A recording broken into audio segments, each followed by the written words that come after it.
So we have E11 and E41. I'll turn it off. So let's look at this tech sheet. When you take the top panel off, the tech sheet is here, and all the error codes are right here. 11 is filled too long, and then what was the next one? Control board turns the door switch is open. Okay, so these two. This one is the main problem here. We are focusing, but we also have this 41. I'm not gonna worry about this, but the E41 error code is fill time too long. So what's happening here, if the customer uses a lot of soap, it will cause E11 or F11 error code. It will also not drain. It can cause all kind of issues. The reason I know there is too much soap being used on this washer is because when I got here half an hour ago, I ran the washer 3 times. On a quick diagnostic, I was still having suds.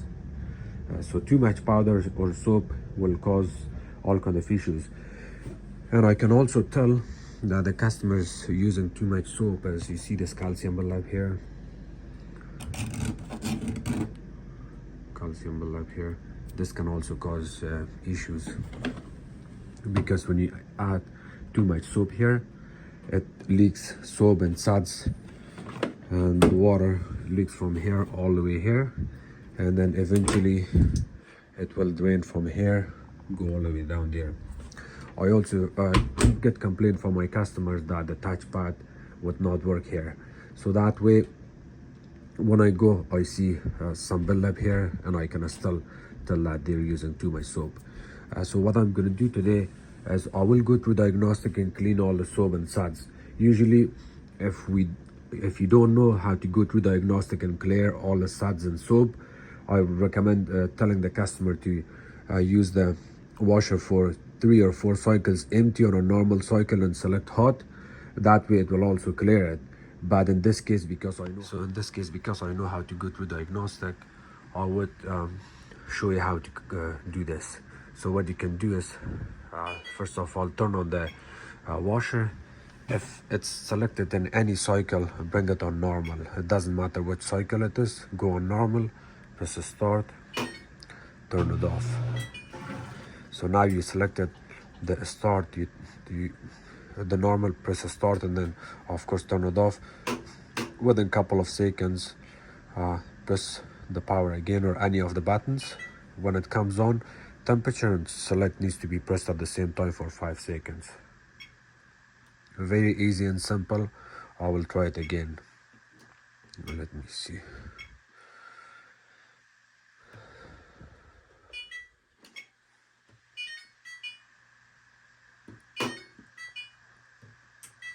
Okay, so when you start your washer, in order to go through diagnostic, first of all, turn on the power. It shows active. It doesn't matter what it shows. You want to bring it to the normal. Press the start and then turn it off. Once you turn it off, turn it back on, press these 2 buttons and hold it. Go through diagnostic.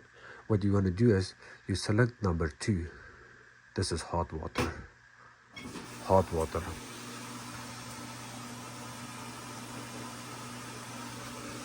And if you don't know, you can always follow the tech sheet. It will tell you what's what.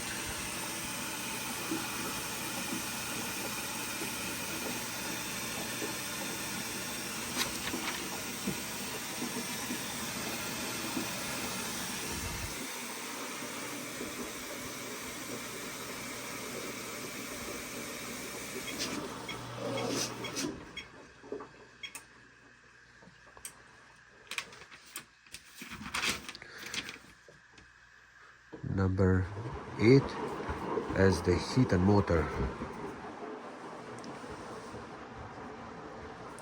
So the washer is kind of agitating back and forth to get all the suds out from all over the drum, and then after that you can go on the spin cycle, which this is the 11, and then it will drain all the soap and suds, and it will get rid of the water. 9. Let's see.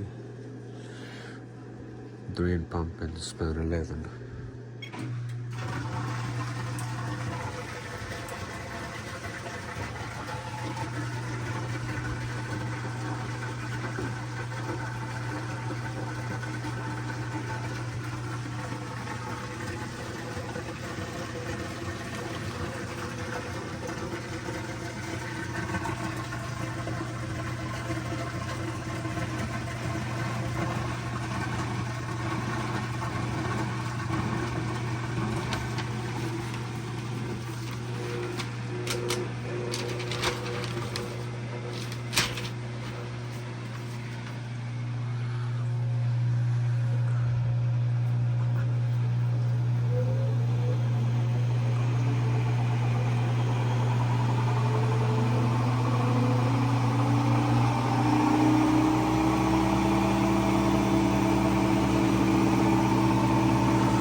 So I went back and forth with number 11 and number 3 and number 2. Number 2 only fills with hot water.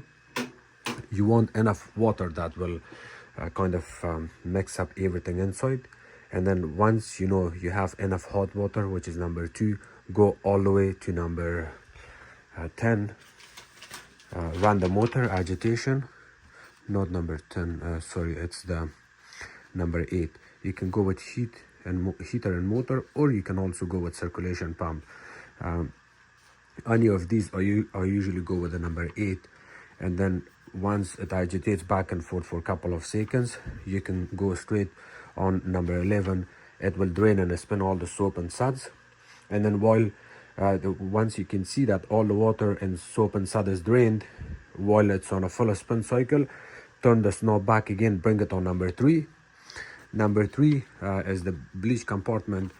It shoots water straight to the gasket, not inside. If you choose number 2 or number 4, wash compartment, softener compartment, stain compartment, if you choose any of these, the water goes straight on the dispenser, and then from the dispenser it goes at the back of the washer, like closer to the back, not in the front where the gasket is.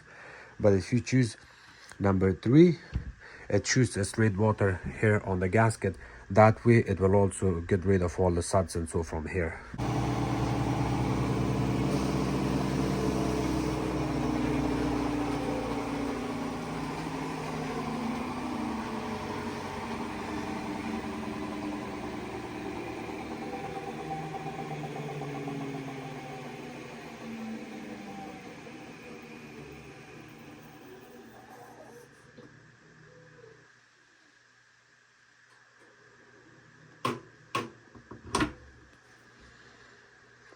This is the model number in case if you need any part here.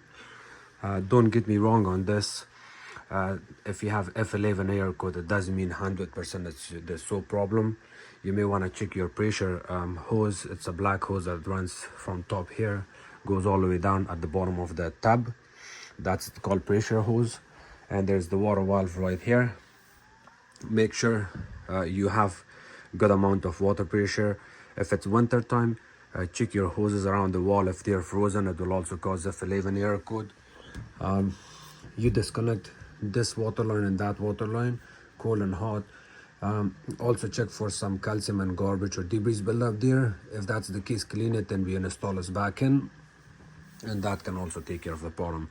If your lines are not frozen, you do not have too much soap inside of the washer, the pressure switch, the pressure hose looks good, your water lines are also clean, the water pressure is good, there's nothing built up there, then that's the time you may want to call for service. Otherwise, you will be able to take care of this. Thank you so much for watching my videos. If you guys have any question, please comment below. Thank you.